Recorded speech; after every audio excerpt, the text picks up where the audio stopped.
We are learning more at this hour about the shooter's connection to the small Texas church where he opened fire yesterday, killing 26 people.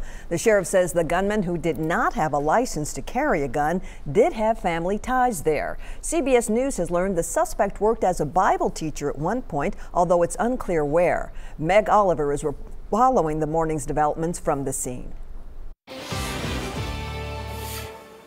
FBI agents are on the scene of the deadliest shooting in Texas history.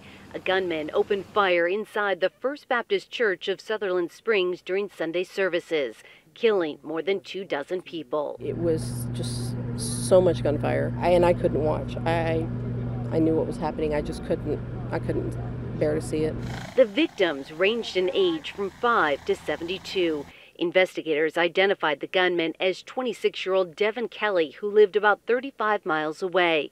Authorities say he opened fire on the church, went inside, and kept firing his assault rifle. When he left the church, a man who lives across the street engaged him in a gun battle. The shooter got in his truck. Johnny Langendorf and that neighbor chased after the gunman. We hit about 95 going down 539 trying to catch this guy until he eventually lost control on his own and went off in the ditch. We know during that pursuit, the suspect used his cell phone to notify his father that he had been shot and didn't think he was going to make it. Subsequently, he shot himself. The sheriff's department says Kelly's in-laws and ex-wife occasionally attended services at the church, but were not there on Sunday.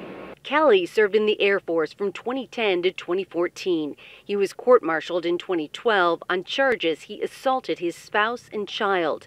He received a bad conduct discharge. The governor of Texas says Kelly applied for a gun permit but was denied. Meg Oliver, CBS News, Sutherland Springs, Texas. And yesterday's massacre comes less than 2 months after the deadly shooting at a church here in our area. One person was killed and 7 others injured when a man started shooting inside Burnett Chapel Church of Christ back in September. That gunman was tackled by an usher and is now facing murder charges. Yesterday, the church tweeted, quote, "Our thoughts and prayers are with the First Baptist Church of Sutherland Springs, Texas." Metro Mayor Megan Barry and Senator Bob Corker are also speaking out in the wake of this tragedy. You can read their statements on our website at newschannel5.com. A desperate search continues right now for a man missing and believed to be in danger. Tom Thompson disappeared nearly a week ago. His friends and family are fearing the worst. When he didn't call after he come up missing after 24 hours, I said something ain't right. Angela Woods was posting flyers at Memorial Park in Hendersonville when she found her brother's shoe and sock by the creek. Police dogs did a sweep of the area, but they didn't find him. Tom's sister tells us he went to talk to someone at Hendersonville Medical Center about having hallucinations and then disappeared. And the nurse asked him what was he doing, and he said, "Someone is after me, I'm trying to get out." And she said the exit's that way, and he went straight out the doors. Now, if you see Tom Thompson or have any information that can help investigators, call 911 immediately. Imagine if your employer told you that you've been exposed to a cancer-causing dust, and how would you feel if your supervisors warned that you've unknowingly taken it home to your family? That's what employees at one Tennessee plant say happened. An exclusive News Channel 5 investigation reveals a Fortune 500 company has a history of violations that involve putting employees at risk.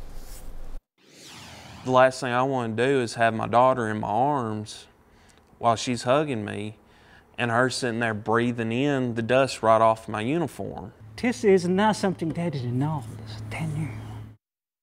Investigative reporter Ben Hall questions the company about a history of problems. Don't miss his exclusive report tonight on News Channel 5 at 6.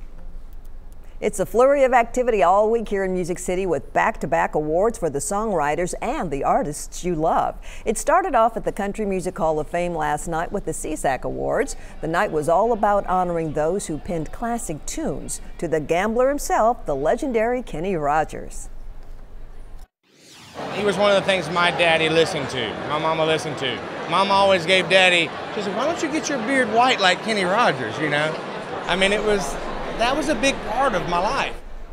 Lady Antebellum also received the Humanitarian Award for their Lady Aid contributions. Coming up tonight, the 55th Annual ASCAP Country Music Awards at the Ryman Auditorium. Make sure you follow us on air and on social media for all the red carpet coverage with the stars.